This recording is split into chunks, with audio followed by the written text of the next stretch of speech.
This is Comic Picks by the Glick. Yeah, I'm your host, Jason Glick. Hey, the Glick, how are you doing, Jason? I'm doing just fine, the John. Yeah. Yeah.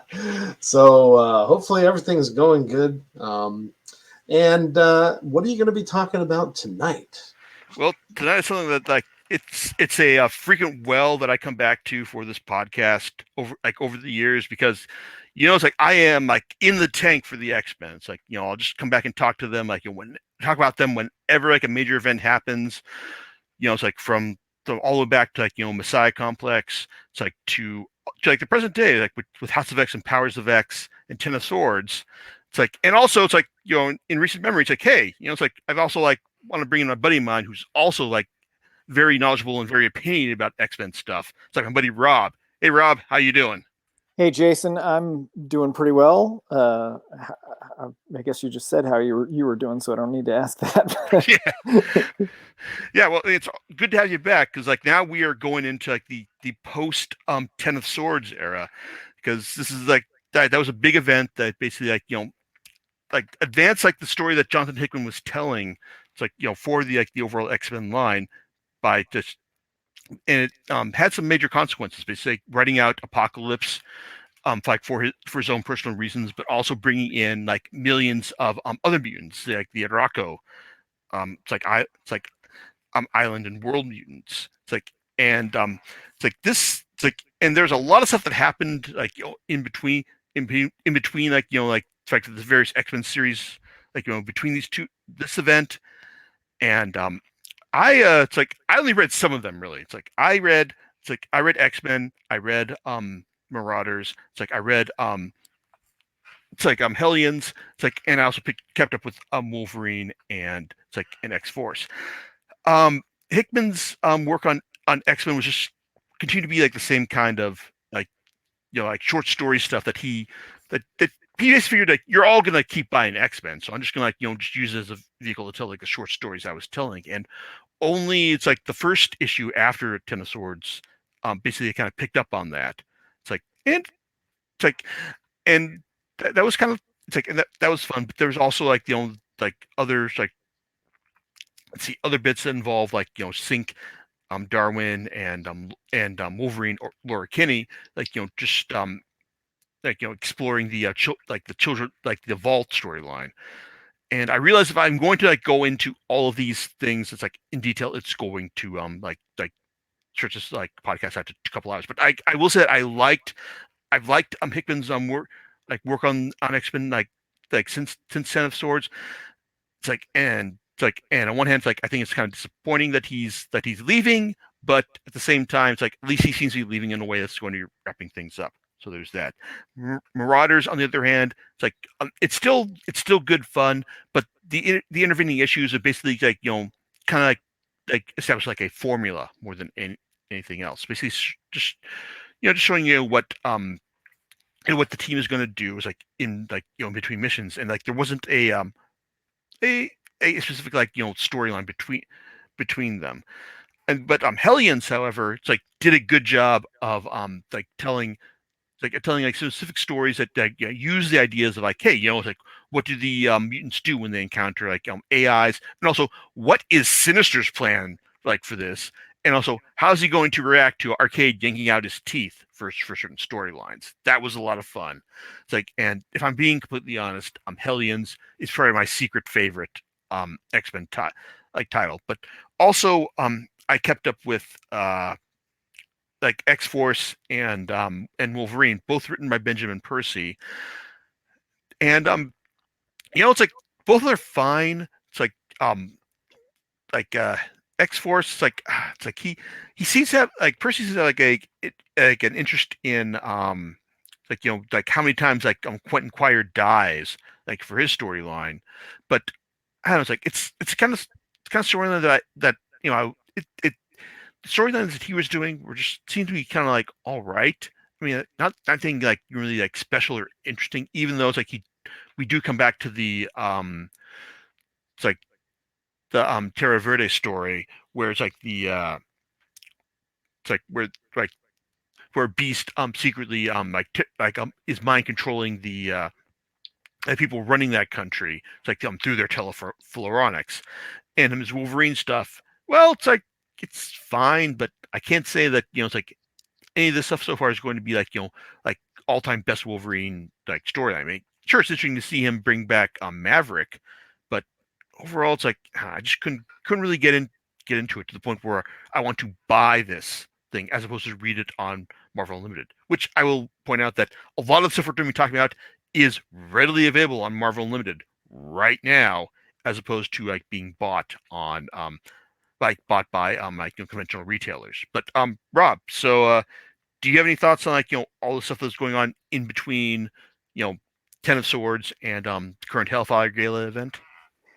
Yeah, so I mean, I read all of that because I don't like to jump to events without having everything that led up to it. But I probably should say that I feel like people who want to read Hellfire Gala and don't really would rather skip that stuff. You probably can skip that stuff. I mean, there are questions you might have, like at the end of Ten of Swords, Captain Britain, Betsy Braddock, was turned into stained glass and shattered, and so what happened there? And well, she shows up in the Hellfire Gala. So if you want to know what happened to her and how she came back, then you got to read Excalibur. Which Excalibur I've always had a soft spot for because it was my favorite comic when I was young. X-Men was a very close second, but Excalibur was my favorite. Difficult to have the same level of love for it because none of the same characters are in this, although sometimes they show up tangentially. And the whole concept, obviously Betsy is Brian's sister, so he's in it a bit and everything. But and one of your most hated X-Men characters is also like two of my two most hated X-Men characters, Jubilee and Gambit, are in the comic. And fortunately, I don't have to deal with Jubilee that much. She's not in it. She's not that prominent. Gambit, not that prominent either. The main characters, at least in this period, seem to be, obviously Betsy, and a little Rogue, and I don't know. I guess there's just so many characters that it's not that big of a deal. Richter plays a pretty big role. I don't want to focus too much on this because I know you don't want to spend too much time on it. But I enjoyed reading Excalibur just because I like Betsy, and I wanted to see if she would come back, and they were able to get her back, and I like that story. I don't know if you want me talking about specifics or just to move on to other stuff. The fact that you said you like this series in spite of the fact that both Gambit and Jubilee in it probably speaks a lot. It's like as it is. So I mean, I don't know. I guess because it was focused on Betsy, that probably made it easier for me. In terms of what's written better, what's more entertaining in general. You're probably right about Hellions. Hellions is it's very interesting. Because it's all about like the bad seeds, the people you would never see on a proper X-Men team. Yeah, exactly. And it makes, and you're always wondering, what is Sinister planning? What are his goals, and how are the others going to figure out what he's doing?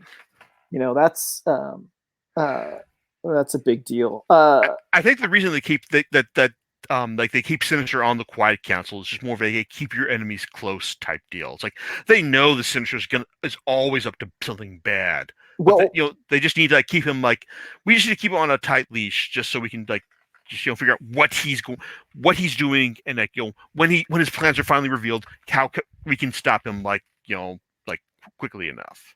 Well, that, and they want his genetic database.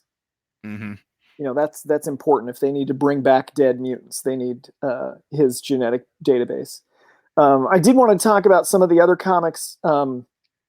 Like Marauders during that period deals with the Shaw killed Kate Pride. Kate is back.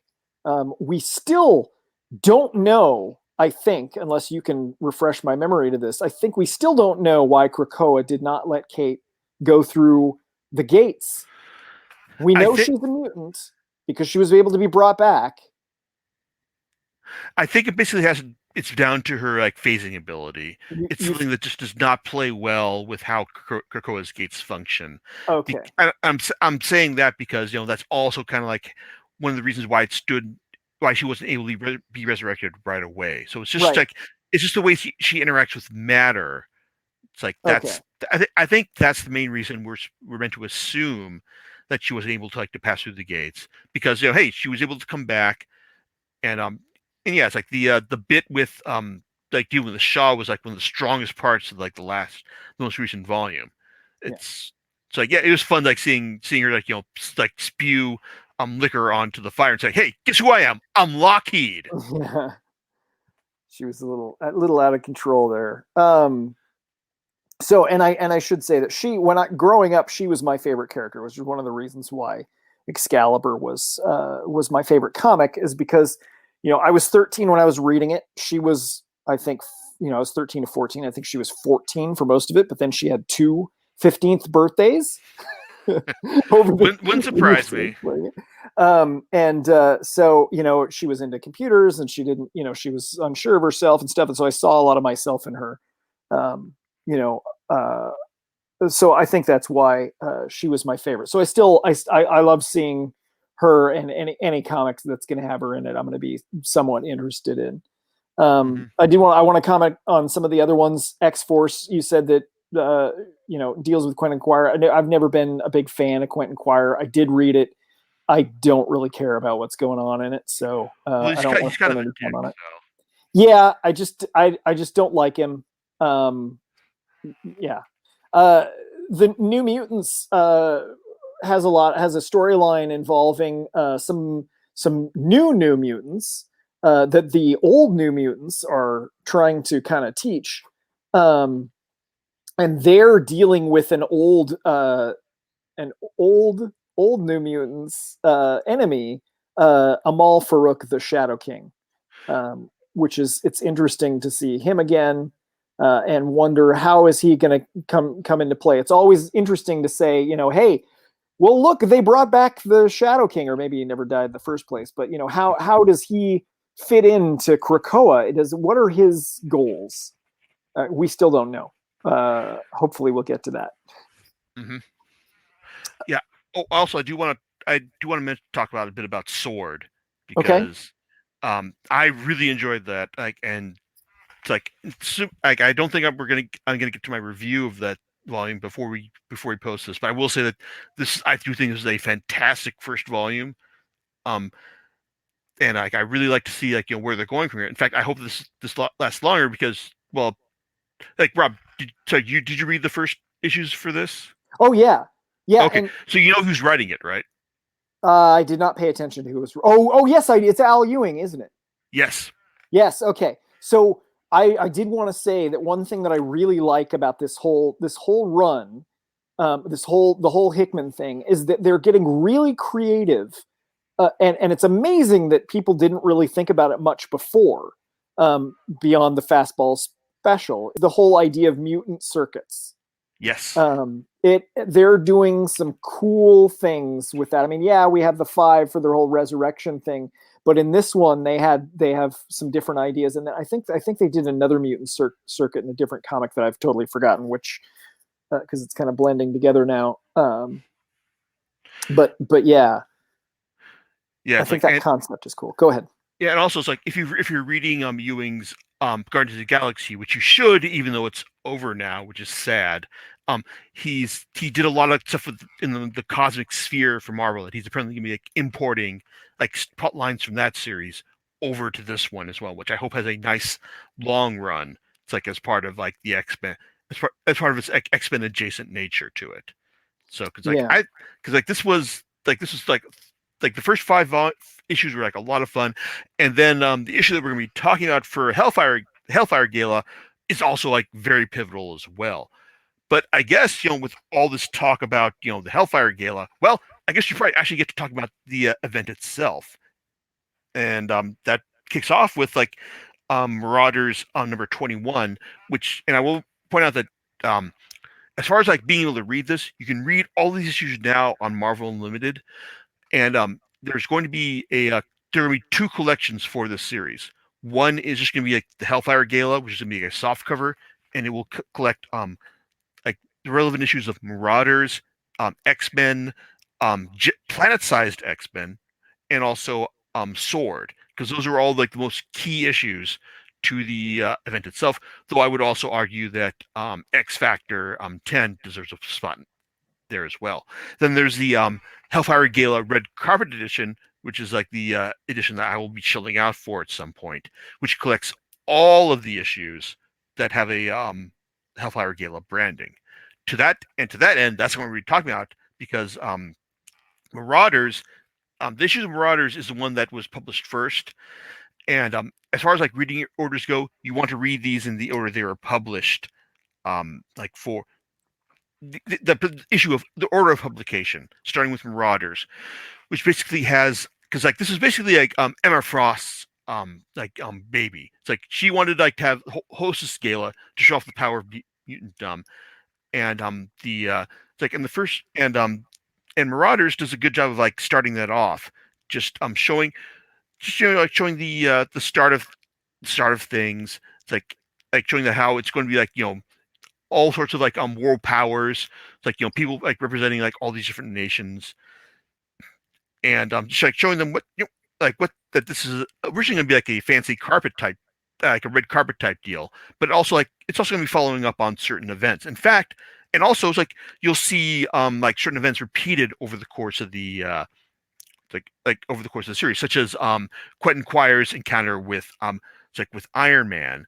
It's like and then there's also bits just as the such as Reed Richards like showing up and saying, hey, it's like I wanted to be here to to show support for Mutant Time, but I also wanted to tell you this, Professor X.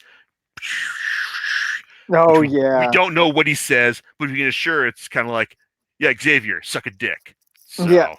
So, and if you don't know what that's all about, that's because of the confrontation over his son Franklin, where the X-Men had tried to encourage Franklin to come be on Krakoa, while Reed Richards was actively trying to suppress his powers. Mm-hmm. My impression, because I haven't been reading Fantastic Four, is that in the end, Franklin chose to either be depowered or to just because his powers were kind of waning anyway, or just let that be, because he was human when he arrived in the Hellfire Gala. Mm-hmm. Oh, and there's also a bit where like we see some of the mutants gambling out on the veranda, and the Thing shows up and he says, "Hey, you throwing some bones without me?" It's like, "Nah, man, that ain't right." So it's like there's some fun stuff there. It's like basically like this is like a great start to the event, because Jerry Dugan basically shows a great observance of like the wider continuity of the Marvel universe, basically showing you how all these characters should interact. It's like there's this one point when it's like when Emma is trying to like be diplomatic in a conversation between Captain America and Doctor Doom, and then like this Shi'ar ambassador shows up. Oh, we've got this stuff you've asked for. Like she's trying to play the X-Men like universe conquering down, and then this like Shi'ar person shows up saying, "Oh, we've got the stuff you asked for," and Doom just laughs his ass off. Oh no, what he says, he laughs because he says, "Congratulations on conquering Earth." Mm-hmm. Oh, that's right. Yes, that's why Doom laughs. Yeah, it's like, and I think I think Dugan has a good idea. Like he as far as like playing into like the overall how everyone is supposed to interact with each other, and that's really played out well here. And also I like the bit with the Sifrid Cuckoos basically unlock something within one of the Verendi or the Hellfire Brats like mind, which it's going to be playing on, obviously going to play into like future issues of Marauders, but at the same time like this is also an issue that's basically meant to tee off the whole event and just like keep things going. And it does it really, really well, because once you get to the end, once you get past the credits page, actually, then you realize that, oh wow, there's something bigger going on here. So I really like the like how things how this event started, like with this first issue. It's like, and because really this event is all about just like Jerry Dugan basically assuming like the leadership role for writing X-Men going forward. So Yeah. So when you say past the credits page, I'm wondering if I missed something. Are you talking about there's one page where it's basically the end of the gala, it just skips the whole thing, and then there's a conversation between Emma and some, I don't remember which emissary it is, if it's like the ambassador from. Yeah, it's like 2 pages after the credits page. I'm not talking about the reprint that they do in this issue. I'm talking about just like after they do the credits page, then everyone's like leaving the gala and they're kind of like upset. Yep, yeah, that's the one I was thinking of. Yeah, that, and having that there made me want more to read the rest of the story, because it's like, of course, what happened? What was the big thing that caused them to say that? What were the fireworks about? Yeah. Yeah, and we'll get into that in a bit. But then there's also what follows is X-Force, and this is actually like the first part of a 2-part storyline, because X-Force is basically here to like keep the peace during the gala, and they're doing that as best they can, but there's 2 complications. One is the fact that hey, everyone's favorite goofball X-Man, Deadpool, shows up. Because he's like, oh man, why didn't you invite me? It's like, aren't I a mutant as well? And he and Wolverine have a very physical dispute about that. But then there's also the fact that the Terra Verde representatives, well, they've been basically taken over using their Floronics by Beast as part of a hey, I want to make everyone in the world open to X-Men. Like all the Krakoan ideals and all.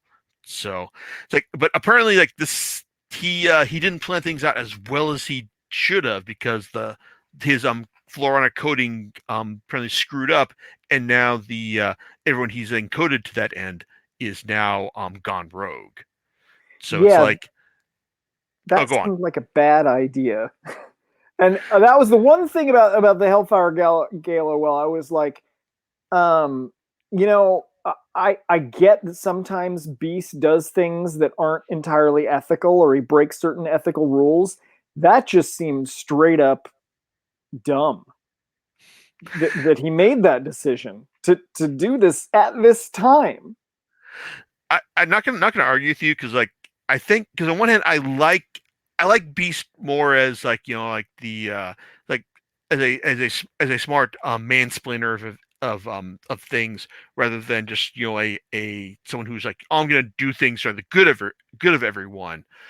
It's like, so this was kind of disappointing, and and I guess we also want to talk about Wolverine. The Wolverine issue of this event as well, because basically this is part 2 of that event, because like they're both written by Benjamin Percy, and they're both concerned like what happens when these Terra Verde like people go rogue, and it's like things don't get quite out of hand. I mean, we get an info page telling us that it's like they demanded certain concessions to prevent them from speaking out about this, but overall it's just kind of like just telling us that like Beast, yeah, you went out of line, man, that's not cool, and that was it. And it's like, okay, that's fine, but we've kind of already done this before. In fact, a lot of stuff like the big the whole like all new X-Men storyline was also about just Beast deciding like, hey, I'm gonna do things like that you may not decide are cool and all, but I'm gonna do them anyway because I think they're right. So it's kind of disappointing to like have them redo that storyline so quickly and all. Yeah But I don't know, it's like not bad, and in fact I think like Deadpool's presence he was kind of fun, because he's just here to just troll. It's like the characters, especially Wolverine, which was fun, and it was kind of fun to see Domino just set him on fire and just like Wade, you're being a dick. So yeah, I mean he's X-Men adjacent. He feels like, because he was an X-Force for so long, and he's was originally a New Mutants villain, and all that. He feels like he's part of the X-Men, but he's technically not a mutant. He was effectively given his mutant regeneration powers, as an adult. Mm-hmm. So Krakoa does not regard him as a mutant. Yeah, but it's still fun to see him just get set on fire and just like throw off like an RPG just for shits and giggles. Yeah. Yeah, but speaking of shits and giggles, well, it's like we've got the Hellions issue of the event, which is basically all about like most of the Hellions characters, specifically it's like Grey Crow, Hellion, it's like Wild Child, Wild Child, it's like Nanny, it's like Nanny and for what was the damn, why am I forgetting the other Orphan guy's Maker. name? Orphan Maker, yeah. It's like all of them basically saying, no, you're just like not like be invited to this. While Sinister, Quanon, it's like and Havoc are all being are invited because like they're just the respectable face of the team. It's like, but it's so fun, because like after like this that premise lasts for like all of like 6 pages before like Grey Crow says, "Fuck it, let's go to." It's like we're going to the party, man. It's like and Nanny, so she like trolls Sinister because he like as he's trying to like make nice with Captain America and Black Panther, and then she shows up. She says like, "Oh, he's also like a murderer of children." It's like, "Oh no, you." Yeah, but it's also interesting to see Hellion just like not act like a complete asshole for this. Like he actually like makes Orphan Maker like think like he's drunk without actually getting him drunk, and then actually gets his ass beat because like 2 of the girls that he mind controlled from earlier in the series are here, and they want some payback. His name is Hellion. I thought his name was Empath. Oh, that's right. I think it's been both at the same over the course of his tenure. It's like because he's just a gigantic asshole, and he's like the one you always want to see die. I mean, there's a reason he died in the first 2 arcs, like of the of this run. So it's like, but also it's also interesting to see like Grey Crow like get closer to Quanon, and also the bit with Quanon like saying, "Hey, hi Betsy," and Betsy going, "Hi Quanon," like, and she's telling him that, oh, it's like my opinion of her has changed dramatically, like after like time I dreamt like killing her in a dream for like the past 50 years. So Yeah. which is something that happened in the previous arc of Hellions. Right. So. Oh, and also the bit with Wild Child, like trying to make nice with Aurora, only to find out that she's like now with Dakin. So that that was interesting. So, but yeah, I never. I'm not familiar with Wild Child. He's new to me in this whole X-Men run. So I don't know where he came from. If he knows Aurora, was he an Alpha Flight character originally?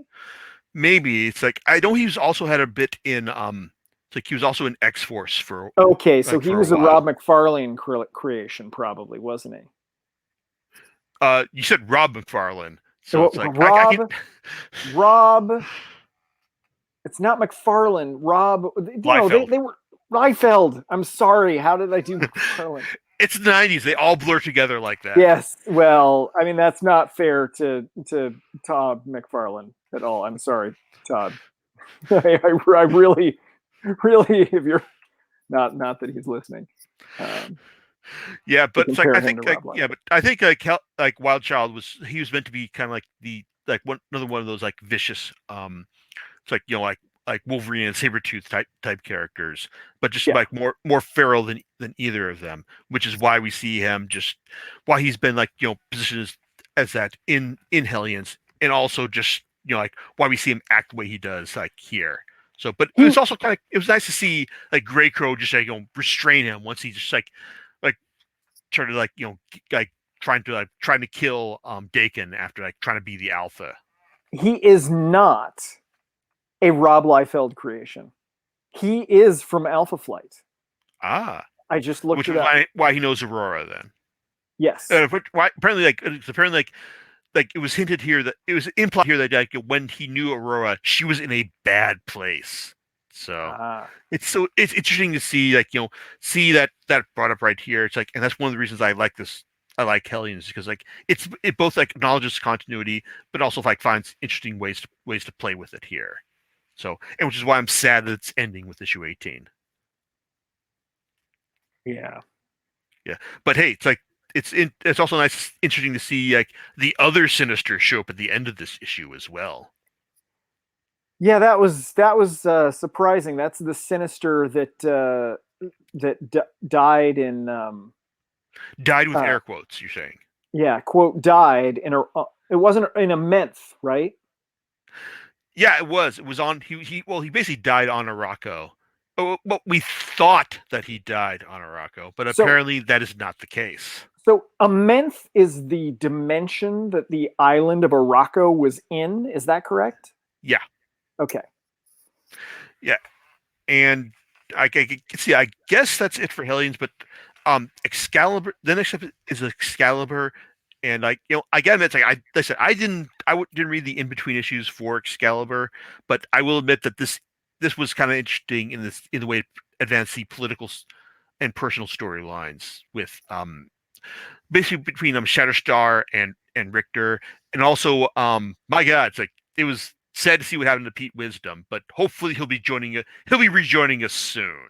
I'm not a fan of Pete Wisdom. He arrived after I stopped reading Excalibur and was made a love interest for when she was still called Kitty, and she was, as far as made sense, still 15 years old because she had just recently had a birthday, and he was in his 20s. So I think the guy is creepy.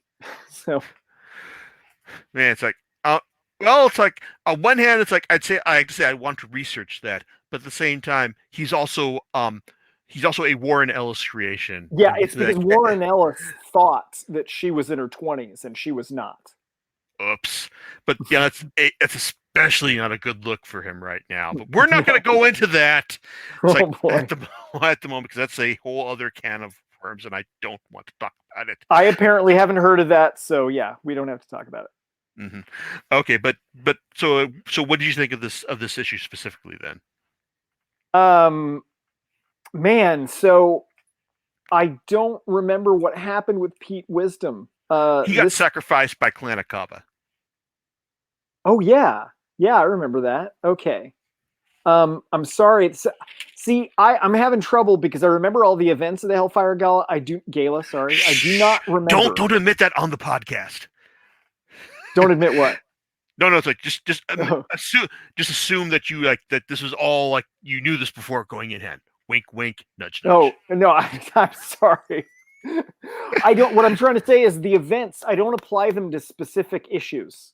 Okay. Because I just read them all, in the order, and I didn't really pay attention to what issue I was reading, unless I took specific notes. And I do have a specific note on X-Men 21 for when we get to it. But okay, so this is when basically like, Pete Wisdom was sacrificed because the prime minister for the ambassador from Britain basically said, basically told Krakoa, hey, screw you, we're doing our own Brexit. Only it's like a exit of mutant Brexit, Brexit. Right. The thing that they're upset about is because they didn't like that Captain Britain was a mutant. They wanted Brian back, and so they've had this, they had this uneasy truce for a while. But as soon as Betsy disappeared, they wanted to like take their power back, and they I don't know that it's worship, but they get their power from Morgan Le Fay, and it's all very British. Yeah, that's true. After all, Excalibur is set in Britain. It's like the most British, like it's the most British mutant team. It's always so.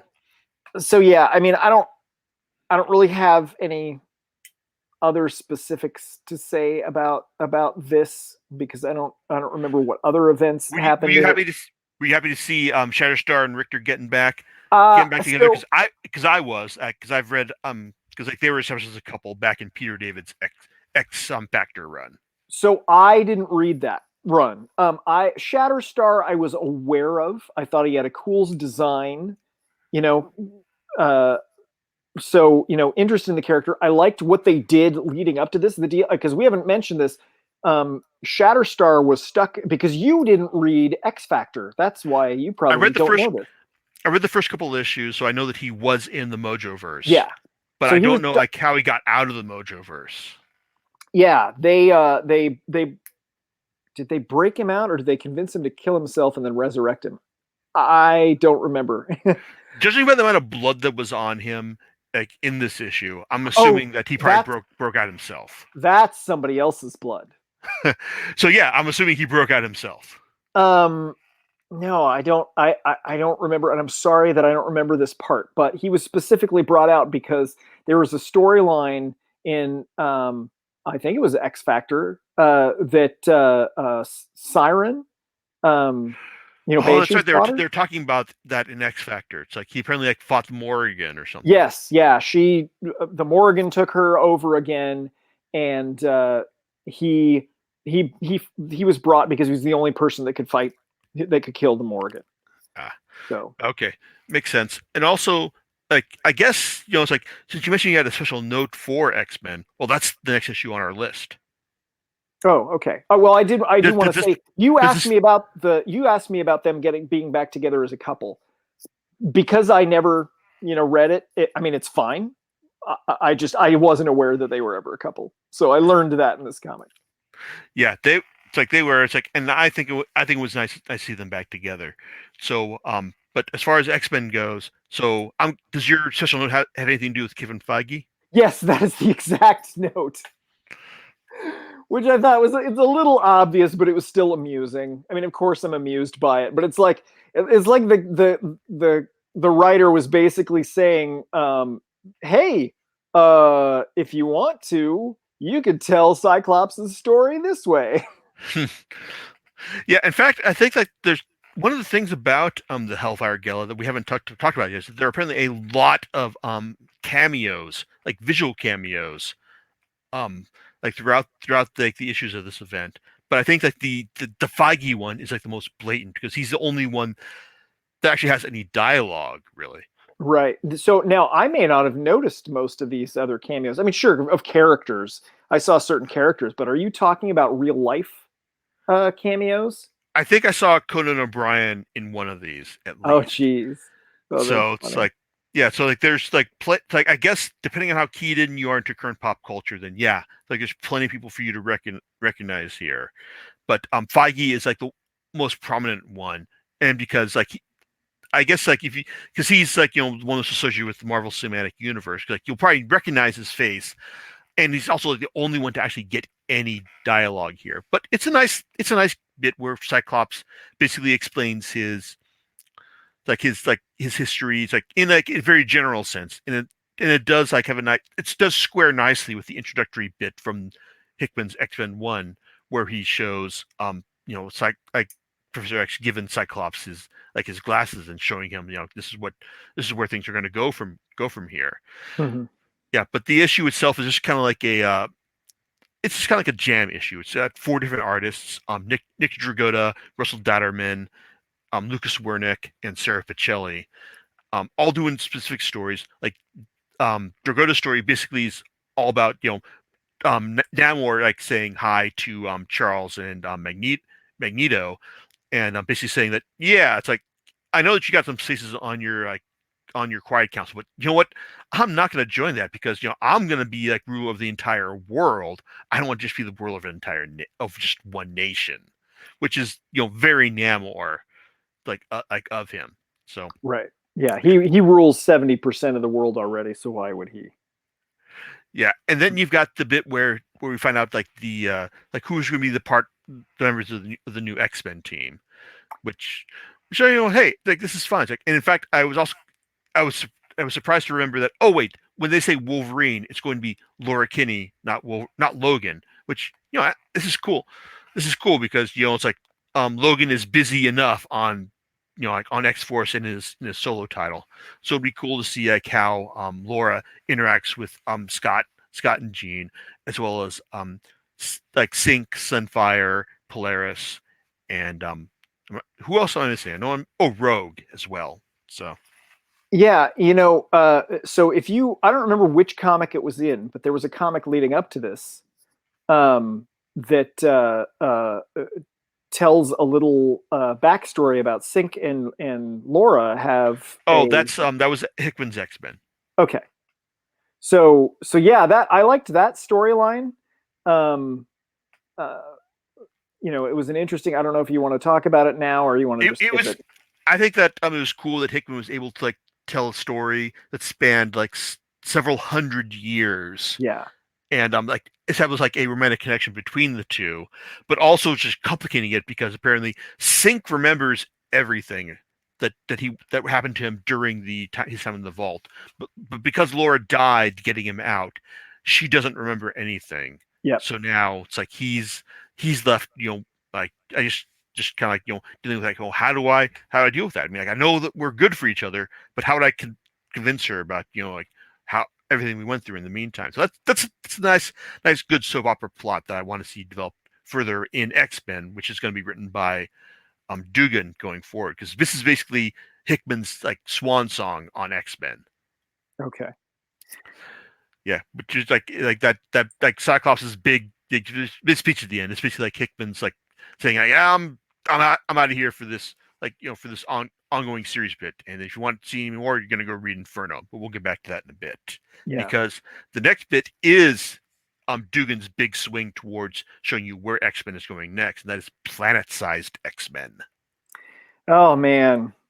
I have some opinions about this. If you want to, you can talk about it if you want, or you can have me talk about it and jump into it. Whatever Okay. you want to do.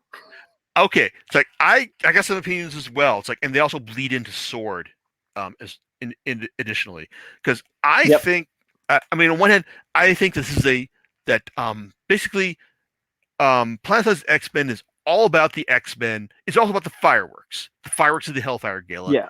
and they are like the terraforming of Mars, and it's basically the X-Men using their specific mutant gifts in concert with also certain specific mutants of Araco to basically terraform Mars in the space of a couple hours.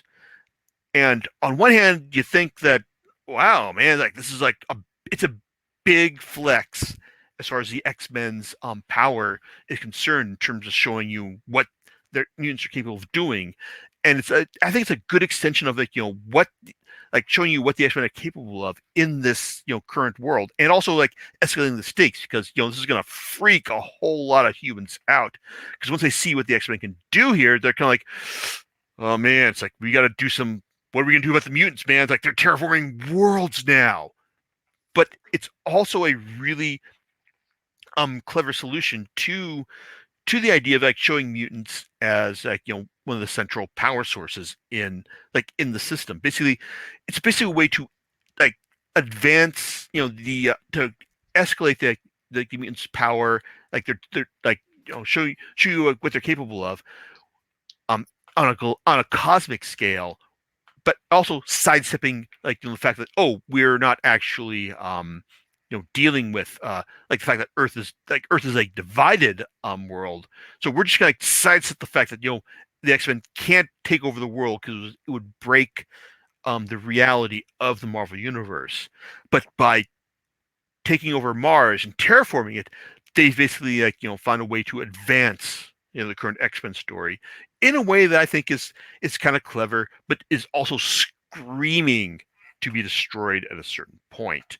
But also there's some bits here that will be that I think that Sword picks up on very well. But Rob, so you said you had opinions. So Oh yeah, I have many opinions. yeah. Well, but first I have a question.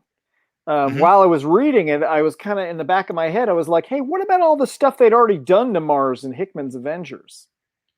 Oh, you mean like the gardens there? It's like, Yeah. I think we're meant to assume that Oh, this is a different universe. no, it's like I think no, it's like Chris remembers like the initial like the initial storyline for his Avengers was in this universe on Mars. Well, wait a minute though. Um. Oh yeah, because they still. I think we're meant to assume that that they departed Mars to like to other parts in the universe. Okay.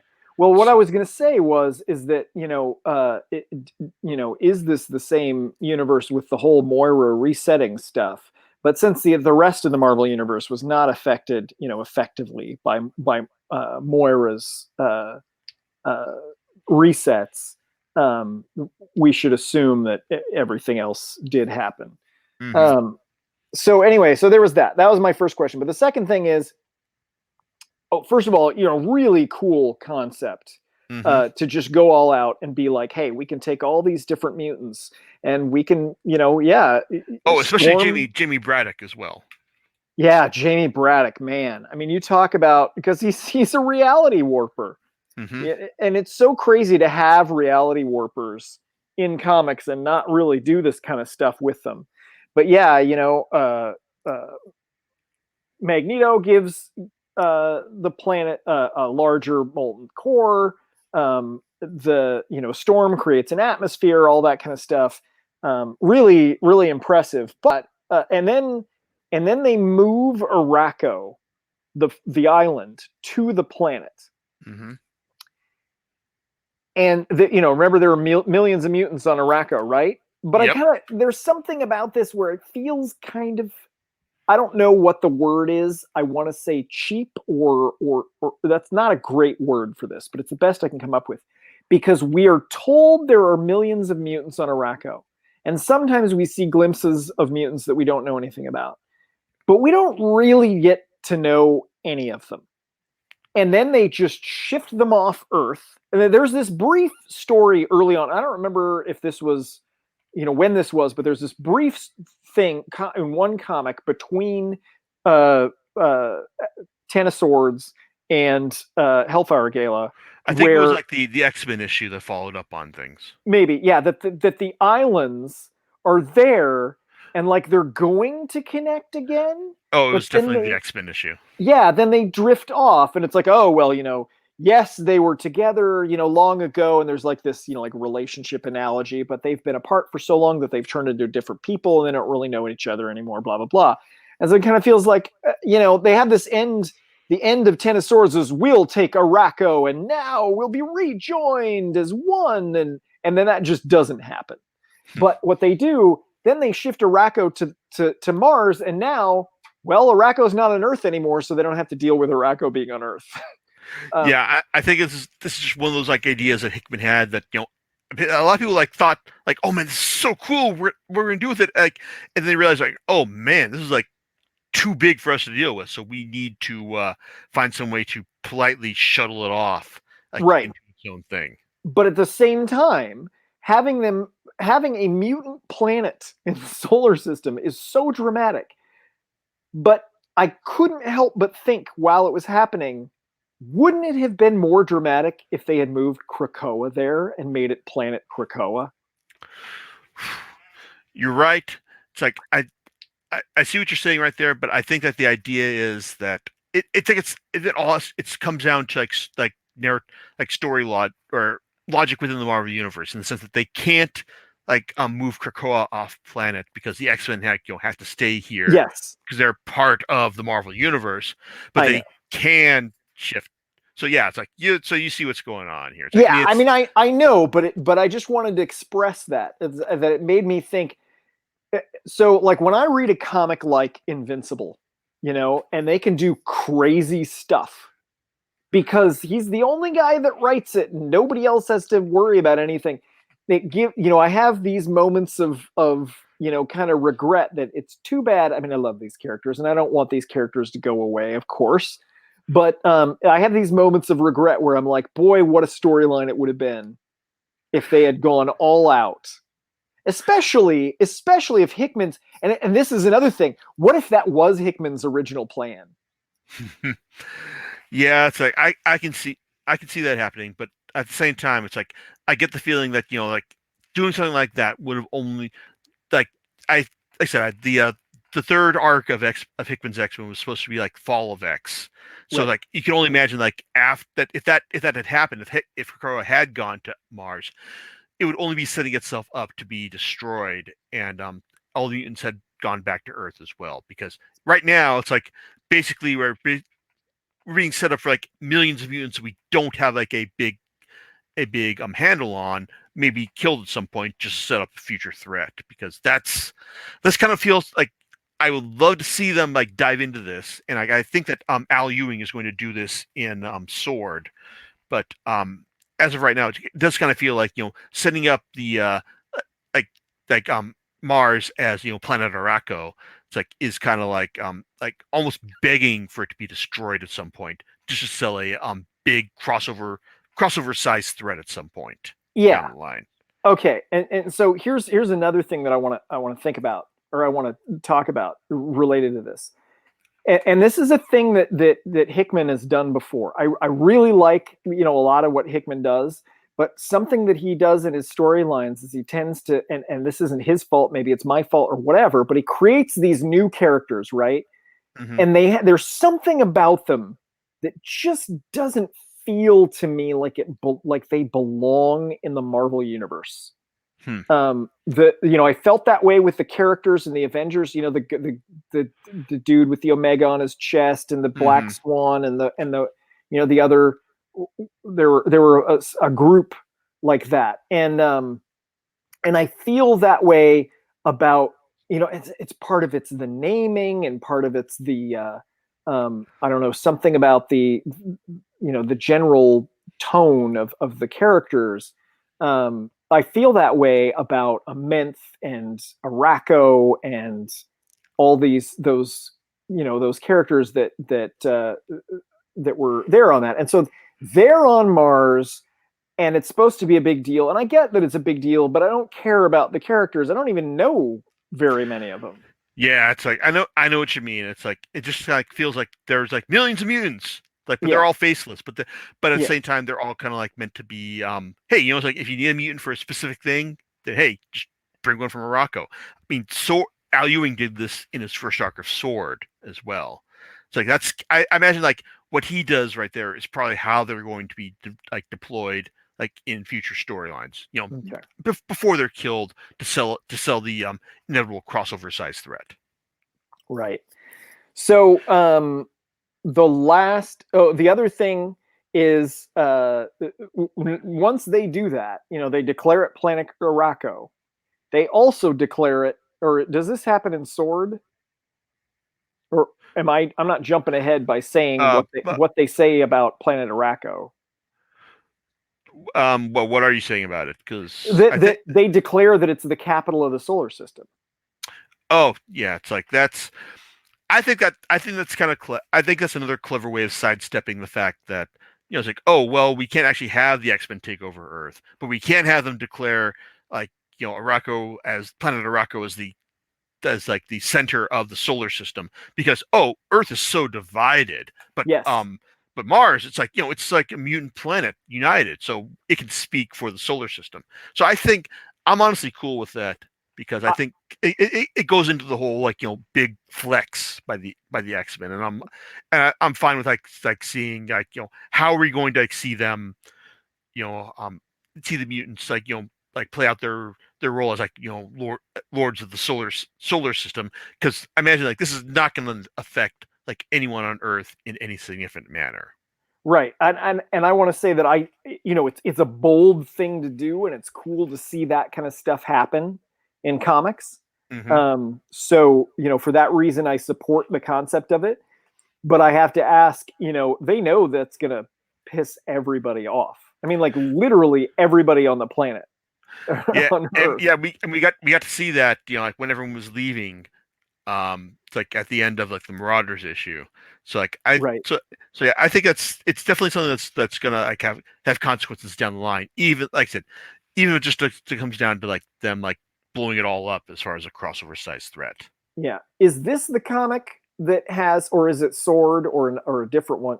Is it just this and then Sword and it's done, or is there other comics that I've forgotten the specific? There's also like after this was New Mutants, X Corp, Way of X, but I don't know how if you wanted like to burn through these, because like most of these were just kind of like like using this as kind of like like fodder for story. Like I mean, like on one hand, like Way of X, the Simon Spurrier written series, like about like where it's Nightcrawler focused one with Legion.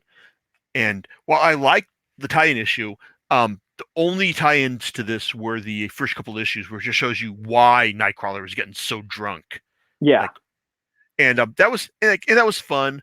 And I gotta admit, it's like I'm on board with this. Like I'm always on board with Simon Spurrier stuff, but he's also like very much telling a story that is not reliant on this event. Okay, so well, the reason I was asking that is because there's a conversation between Captain America and Doctor Doom. That's from Sword. Okay, so I'll wait for Sword when you're ready to talk about that. But I guess like since I was already talking about Way of X, he's like I mean that series, as I understand, is like all about like Nightcrawler like trying to solve the spiritual issues, like facing the like the everyone on Krakoa, and also running into the fact that, oh hey, Legion's back like in this reality, and it turns out that Onslaught, like from the 90s, is also back as a psychic parasite feeding off of everyone here. So yeah, and that comes about because Kurt feels that there's something wrong, that there are people that are behaving in odd ways. They're being too reckless, they're being too bold, and all this kind of stuff. And he feels there's something missing, or some corruptive force at play. And that's they do research, and Legion discovers that Onslaught is the corruptive force, which I'm not a fan of Onslaught. So I think it's safe to say that unless you're a fan of Marvel vs. Capcom 2, then no one's a fan of Onslaught. Yeah, so I'm kind of like, why bring him back? I mean, because the whole concept of him is he's supposed to be Xavier and Magneto combined, and since they're present and happy and whatever, I don't see the point of suggesting that Onslaught is a separate being that is somehow still around. I think it's the idea that like Onslaught is like the worst parts of them combined, and it's like in given form. So so on one hand, it's like this is a series that I'm waiting to read in trade paperback, because it's like this is like basically a 5-issue series plus a one shot, and it's also meant to set up another series down the line. So, but Spurrier has always been a guy who was just basically like looked at superheroes and goes like, yeah, you know what, I want to do something different. I mean, this is a guy who wrote a 24-issue run on X-Men Legacy that ended with Legion writing himself out of reality, because he figured, hey, you know what? You guys don't know what to do with me? Fine, I'm leaving. So that's good. So that's kind of like what I mean. I like that kind of thing, but and also like Way of X does seem like a way to like give Spurrier a way to interact with the X-Men like titles without, in a way that appeal to his sensibilities. But well, we'll see. Like I said, I'll be probably doing a review like once the series is clicked in trade paperback. But then there's also as far as like the other like tie-ins, there's New Mutants and X Corp. New Mutants, I gotta admit, it's like I haven't read the series since it post Ten of Swords, but this series basically gave me the idea that I probably do need to start reading it, because you know what, I care about Gabby, I care about Laura's like little kid sister, so I want to know what's going on here, because this issue is like there's some bad things are happening here, because apparently she's wise to what the Shadow King is planning, and he's not cool with that. Yep. Yeah, so she's, her. I was talking about how the New Mutants are training some new Mutants, or the old New Mutants are training new Mutants. Mm-hmm. Those New Mutants include, one of those is Gabby, and the rest of them are the ones that are kind of being manipulated by Shadow King, and she doesn't want to have anything to do with it. Okay, so I mean, it's like so did you like the issues that you read? Oh, I mean, they were pretty good. I wasn't super invested. I don't really know why. I like all the characters and stuff. I just, I don't, maybe the storylines weren't that exciting. The Shadow King is an interest. I guess he's kind of interesting, but I didn't. Well, it's interesting that they're giving him. They're still he's got the amnesty to work under, so it's just kind of interesting to see, like, well, is he going to be like reverting to type, or is he actually going to be like working, actually taking a chance to work within, like this new social order. So right. The brief glimpse I got of him in this issue suggested that, well, he's not quite reverting to type, but he's also not like willing to like work with everyone here. Like he still wanted to advance his own agenda. So there is one interesting thing that is covered in New Mutants, Mhm. and that is that the idea of so there's a thing in this X-Men world now called the Crucible, where Yes. if you were a mutant that was depowered, you go into the Crucible. Originally, you'd fight Apocalypse, but now you get to choose your opponent, and which is kind of weird because well, what if you kill the other person? That would be problematic. But anyway, It's full of drama. So yeah, the idea is then your chosen person kills you, and then you get to come back as with your powers again. Well, in this, there's a group of mutants. That one mutant who was a major storyline early on in this New Mutants run is a reality warper, and she warped her own body because she didn't know how to control her powers. And she's really weird looking, right? I mean, she's literally warped, and she wants to be human or to look human again. And if she were to be killed and brought back, she would look normal. She now knows how to control her powers, so she wouldn't look that way.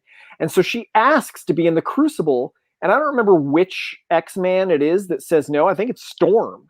Says, oh, or maybe it's either Storm or Jean Grey, or it's some important, female X-Men member, and says, no, you're beautiful as you are. You're mutant, and that's what makes you, good, and blah blah blah. And she's not having it. And then she's got a couple friends that are the type of mutants that have radically different, body types, where like, one's made out of water and one's like all rocky and stuff. And they were hoping they could do it. And I want to note, as they're doing this over in X-Force, it has been noted that as Quentin Quire gets resurrected, he makes requests to adjust him genetically. So like he no longer needs glasses. He has 20/20 vision because he asked for it.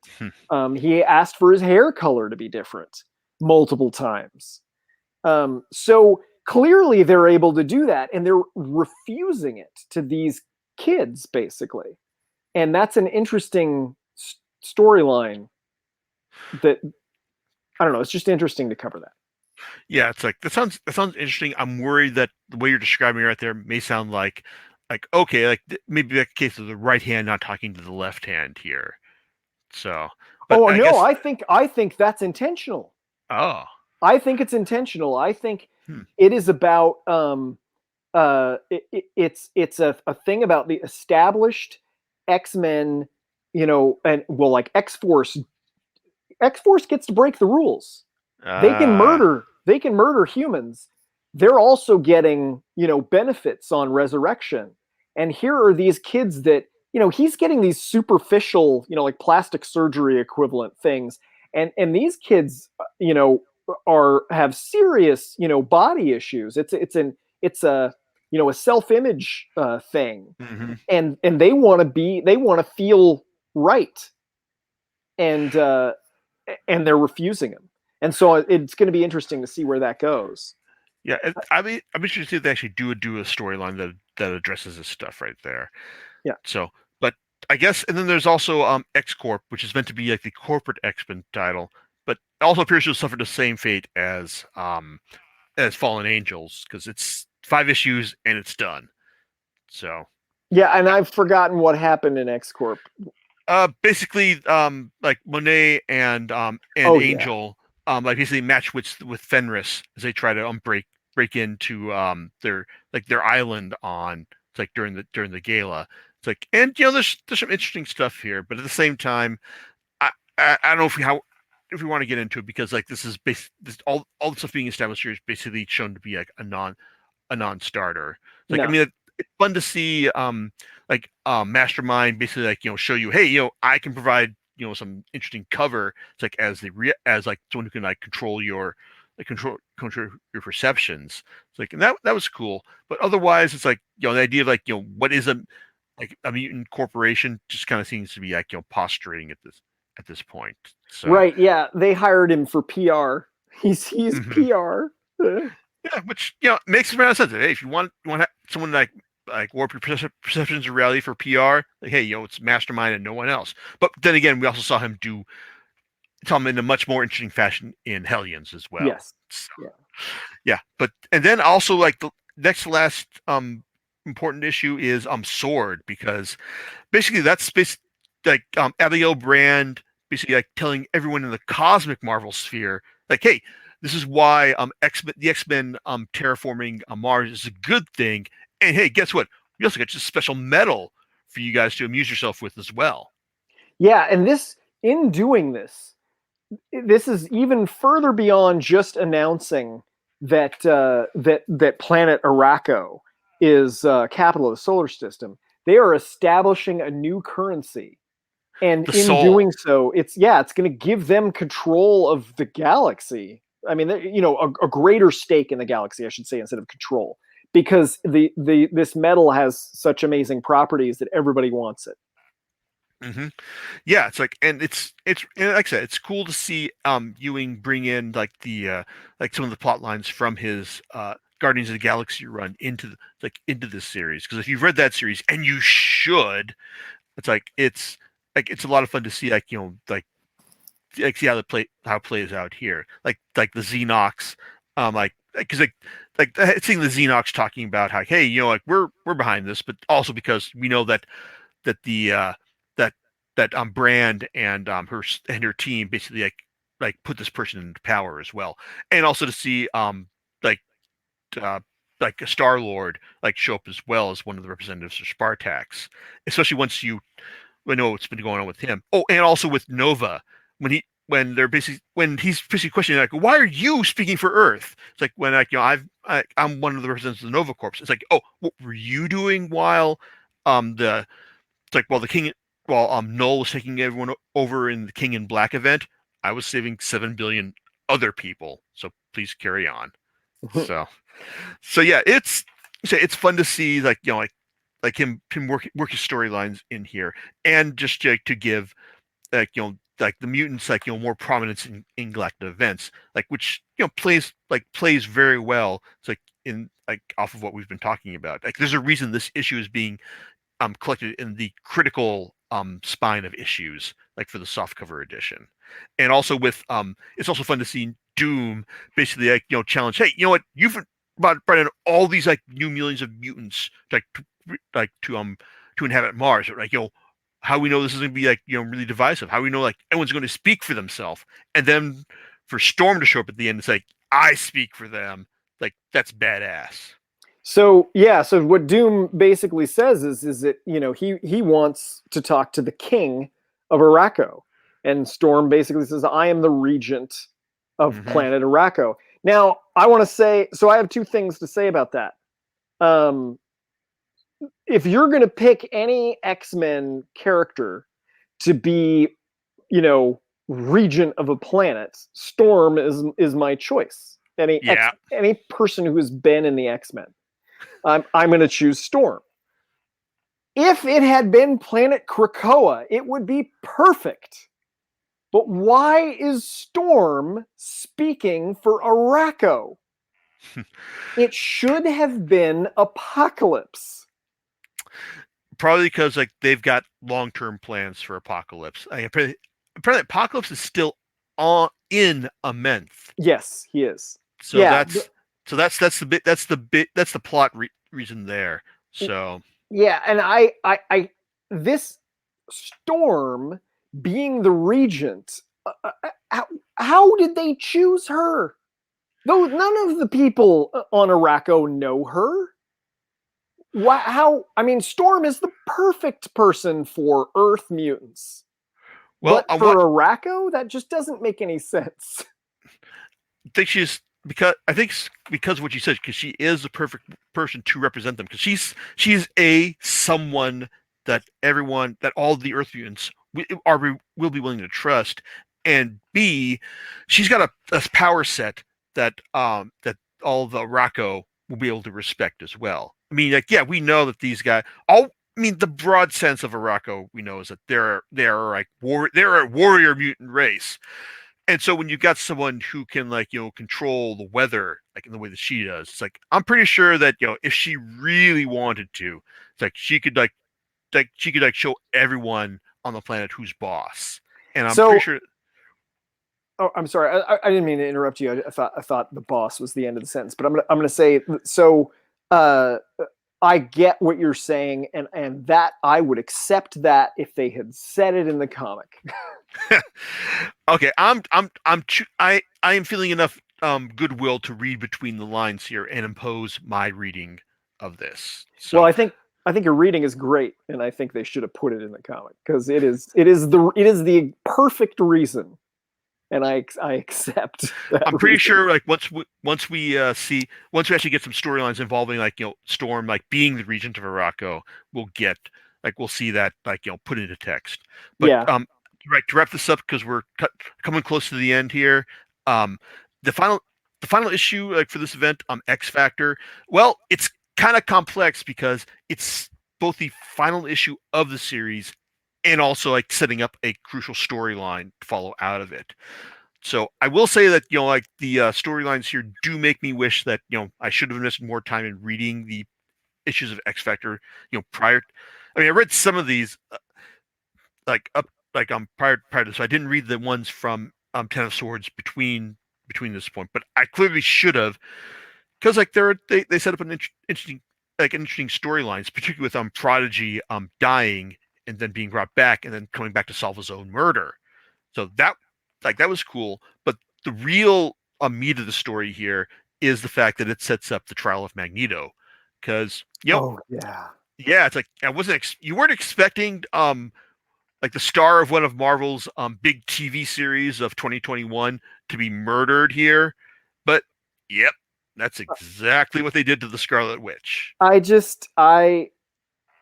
I'm upset that about the whole back and forth on. I really want the Scarlet Witch and Quicksilver to be Magneto's kids again. I really liked that in the It can comic. happen. It happened. I hope it does, but I mean, this sure doesn't. I mean, at first I was like, oh well, this is kind of good because it's the way it starts. In Sword, yeah. Yeah, there's this scene with them together in Sword that's nice. That being said, I want them to literally be his kids. I think that's more important than him being like a loving father. I want them to literally be his kids because I'm invested in the genetic connection that they have for some reason. Yeah, no, I get what you're saying. It's like they were his kids for like so long, Yeah. but and like for them to be retconned out of that just for like purely studio politic reasons. Yeah, I mean, and studio politic reasons that are gone. yeah, so like this could, for all we know, at the end of like the trial of Magneto, this could be setting up the reestablishment of Quicksilver and Scarlet Witch as his kids. But I also have this nagging feeling that the trial of Magneto may be setting up Magneto as more of a villainous role, because on one hand it's like anyone who has any familiarity with these kind of stories is going to be able to say that oh, but Magneto didn't kill her. But at the same time, I can't imagine that he's going to make like life easy for anyone by just saying that. Like I just imagine like you just being like completely standoffish about this and just be saying like, "What, you think I did it? No, fuck you, man." So that's No, I'm sorry. Go ahead.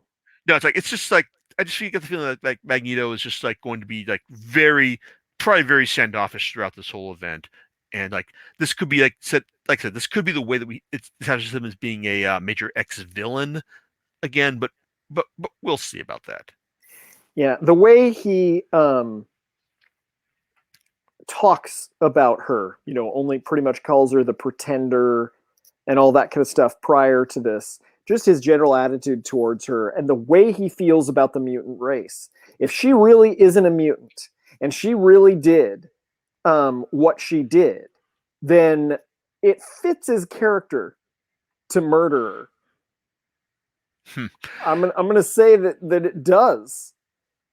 His long-term character, because what she did, it was genocide. I mean, not in. I mean, it's not really genocide. You just depowered him, but 2 mutants in the comics, that is effectively genocide.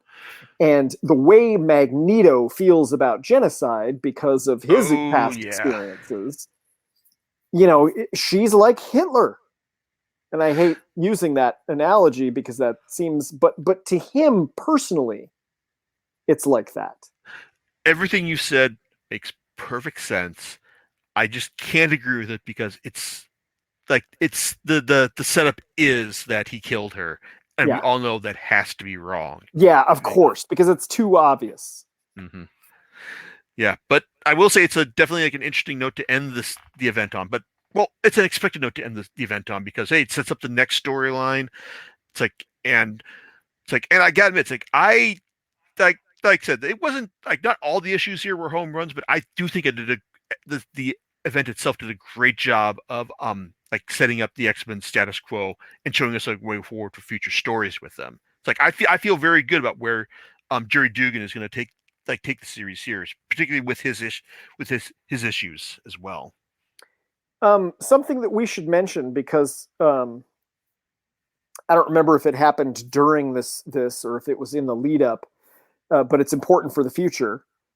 Is that all along there have been 2 people or 3 people. There have been 3 different characters asking for loved ones to be resurrected, and they have been put off at every turn. Only one of these like probably sounds like it's going to be like plot relevant specifically. Well, one isn't that plot relevant, probably, which is it's Ron, the New Mutant, Wolfsbane's son. Mm-hmm. But the other 2, well, both are very plot relevant. Mystique and Destiny. Mystique wants Destiny brought back. Yes, this is true. It's like, and I'm gonna assume the other one you're talking about is Havoc and Yes. Goblin Queen.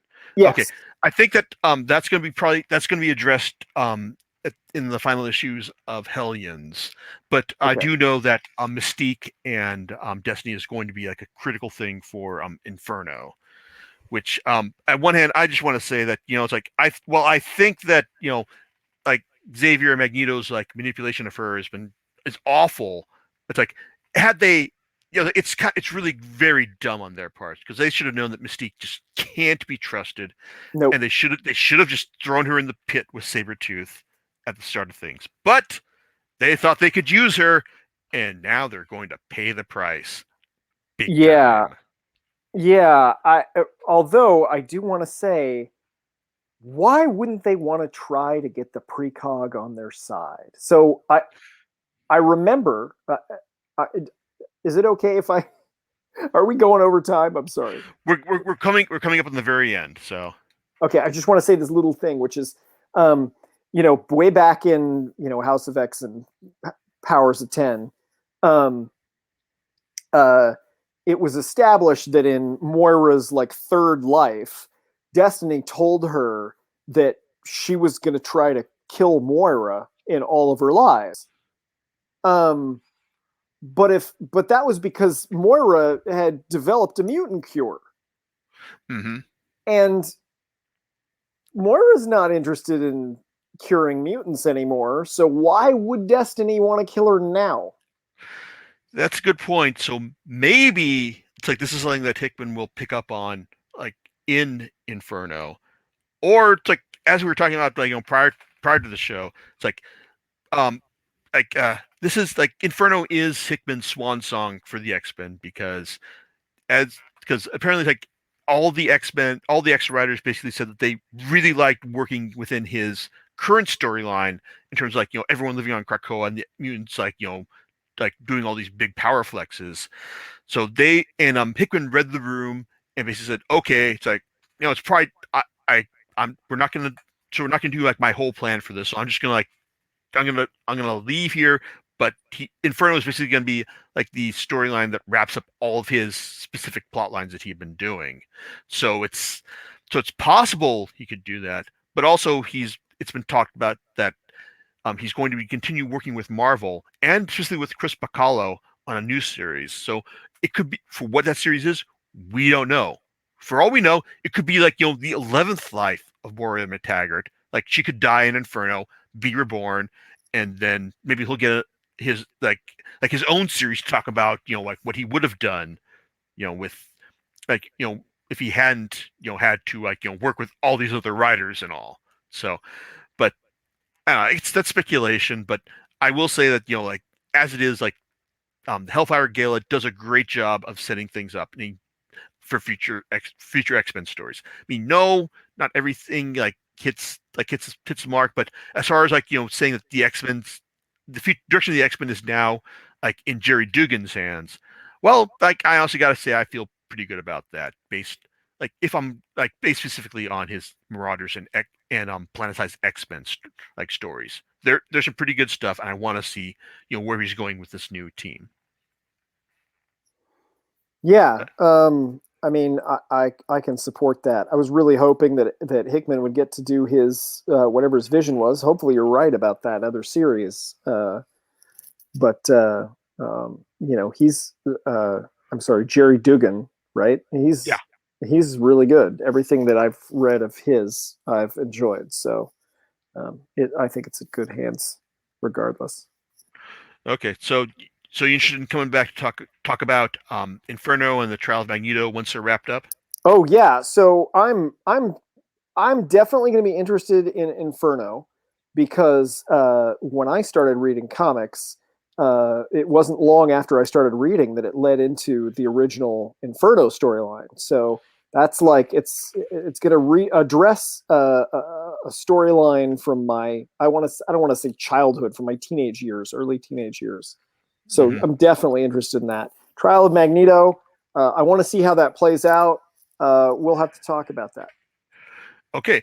And so, yeah, definitely look forward to having you back for that, Rob, but also sooner than that. So, I mean, this isn't like, right now or like the next one, but, I mean, I know you've been reading, Immortal Hulk.